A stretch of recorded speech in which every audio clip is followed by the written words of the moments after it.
Good morning.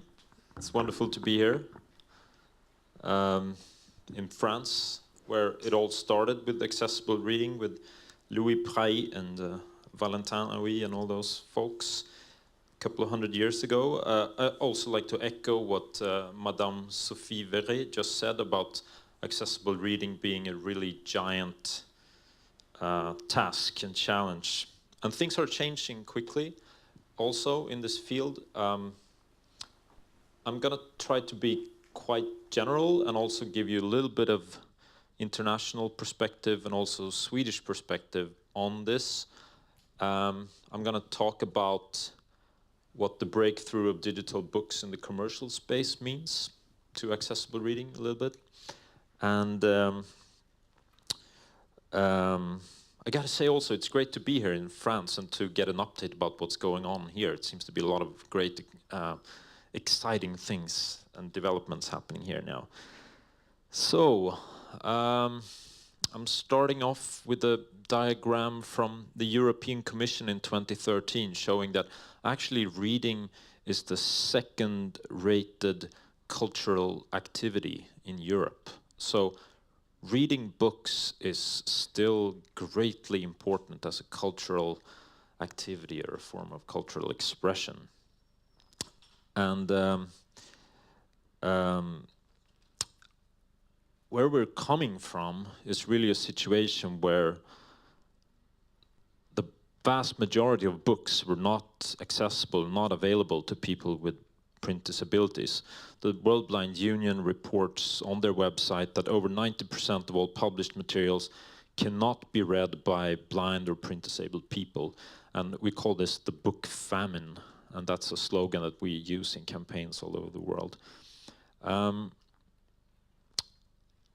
also like to just say a couple of things about people with print disabilities. There are different views of how many people have print disabilities, and I'm not sure it's that important to define whether it's 5, 6, 7, or 10%, but it's a big group in society, and it's a heterogeneous group.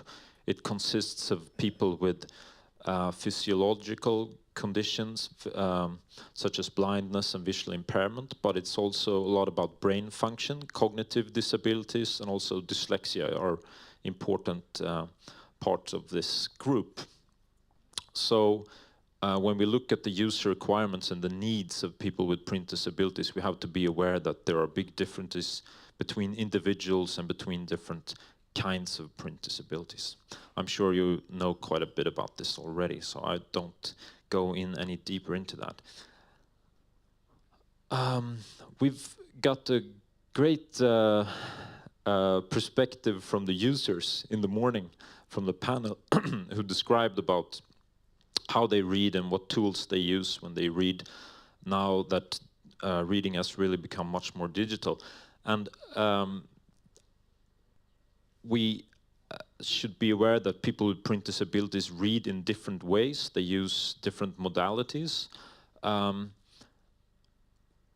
summarize it, you can use your eyes, your ears, and your fingers to read. And of course, talking books and listening to texts has been, I think, very, very important and a very big part of accessible reading the last 50 years or so. Braille is very, very important to people, especially blind people, who learn it at an early age, and they can use text in a much more interactive and I think it's very important, especially in the educational context with Braille. But a lot of people with print disabilities use their eyes. They can see a little, or they have fully functioning eyes, but they have other needs that need to be fulfilled in their reading experience. Apart from my work for MTM, I'm also the chair of an organization called the DAISY Consortium. It really started off in the early 1990s as an initiative to standardize the digital talking book internationally. And organizations who were involved in accessible reading at the time, they needed common standards, tools, they needed to share their know-how on how to do this internationally. And this organization is still very active in the field, and I guess you can say now that you can break it down into 3 different things that the DAISY Consortium does. First of all, we support libraries serving people with print disabilities. I'll talk a bit more about what libraries serving people with print disabilities are nowadays. The DAISY Consortium also serves or supports the inclusive publishing in the mainstream, which is a growing phenomenon. And thirdly, the DAISY Consortium wants to extend the areas on the globe where accessible reading exists. And if you haven't heard about the DAISY Consortium before, I recommend you to visit one or two of those websites listed here in the slide, www.daisy.org or www.inclusivepublishing.org.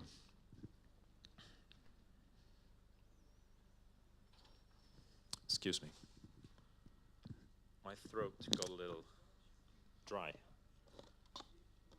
If I don't do this, I'll start coughing, and you don't want that. That'll take even longer than pouring the water. Sorry.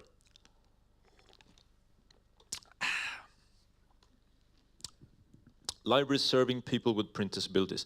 I've been working for one of these libraries since the early 2000s. They pretty much exists in the industrialized world, in Europe, in the United States, and also in the wealthier economies in East Asia. Normally they are charities or they're public funded. For instance, MTM, where I work, is a government agency under the Ministry of Culture, funded by Swedish government. They're involved in production and distribution of accessible reading materials. And this kind of organizations, they're really working across a big span from leisure reading, trade books, to more educational materials, and many of them are also involved in making newspapers and news accessible. One really important bit, which was also mentioned earlier today, is the legal framework for libraries serving people with print disabilities. And there are copyright exceptions that really forms a basis for this kind of operation. It entitles certain organizations to create accessible versions of books or published works and distribute them to a define the target group without paying royalties or getting permission from the copyright holder in advance. So that's what the copyright exception means in most countries in Europe. And the Marrakesh Treaty is making this much, much more of a global phenomenon now. How many of you have heard about the Marrakesh Treaty? Can I see some hands? Okay, not everybody. It's something that the UN and the WIPO, the World Intellectual Property Organization, took the initiative to, and it's now active, so it's an active treaty, and more and more countries in the world are adding on to it. It enables not only for accessible reading services to exist in a country, but also for international exchange of accessible books across borders. So libraries serving people with print disabilities are, they're charities or public funded. Resources are normally scarce, but I think they have still been really great at evolving and making use of new technologies and new ways of doing marketing and things. They have moved on to online distribution of content to a great extent, but they're still making use of subsidized postal services. Legimus is the name of the Swedish digital library for people with print disabilities. If you look at a kind of international comparison, these results here that I'm showing on the screen are quite good. For instance, Legimus has something like 25% of all published books in Swedish that are added to the collection every year. the total library has something like 120,000 accessible books now, and many of them, a vast majority of them, are human-narrated talking books, but we also have other products like e-books with synthetic speech, braille books, tactile image books. Since this service was launched, it was launched in 2011, so it's been around for about 5, 6, 7 years. It's been a great uptake of users, and since it's a digital service, it's an app and a website, the user profile is young. And we now have something like 75,000 active users in Sweden that use this service. And MTM, the Swedish agency for accessible media, where I work, I think they have been quite successful in working together with local public libraries in, say, municipalities, schools, hospitals, universities, in promoting this service. So it's centralized, it's covering the whole nation, but the marketing and the promotion is happening in a partnership between MTM and the public libraries. So it's a bit of like a crowdsourcing scheme of getting thousands of librarians in to the work of promoting it. But the tide is turning. Inclusion of people with print disabilities and the existence of accessible reading is really moving into the mainstream fast. One thing that made a big impression on me was when a colleague, he's actually on the DAISY Consortium board, Jim Gashel from the United States. I remember he talked about this in a conference 5 years ago. He said, well, I've borrowed talking books all of my life from the library, but this year I've bought books. For the first time, I've bought books myself, and I read them on my tablet, he said. He's blind. This is, of course, a big revolution. Some people say that it's the inclusion revolution, the biggest inclusion revolution since, I don't know, since Gutenberg, since books started becoming available in the first place. And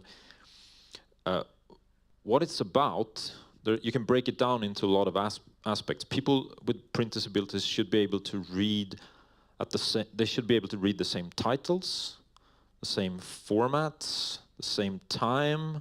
They should get the same information about the books. They should be able to get the books via the same distribution channel, using the same reading system, and at the same cost as everyone else. That's what it's about. So that's where we want to head to. Are we there yet? No.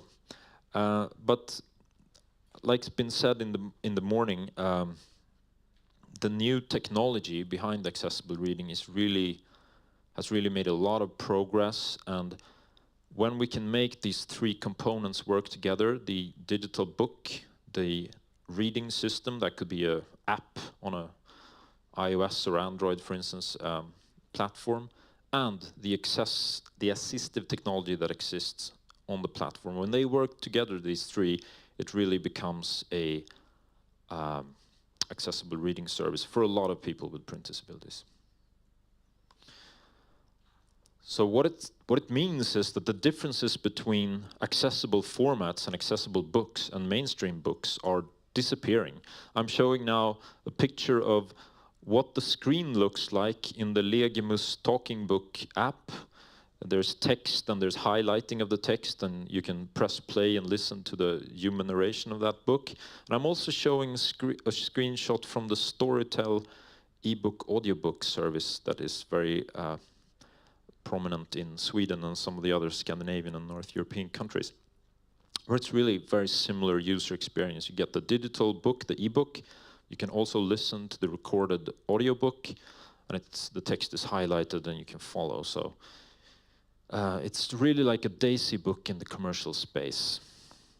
And this is now available, and many people in the mainstream consumers get more and more used to a reading experience where they have the ebook with a human narration simultaneously. I'm talking now about trade books. This is very much restricted so far to novels and popular fiction. It's not really available in the educational space at this point.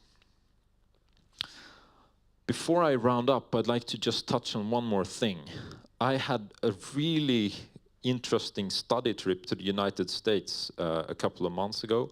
I visited the New York Public Library on Fifth Avenue on Manhattan. And for instance, these guys have a really good digital book service now.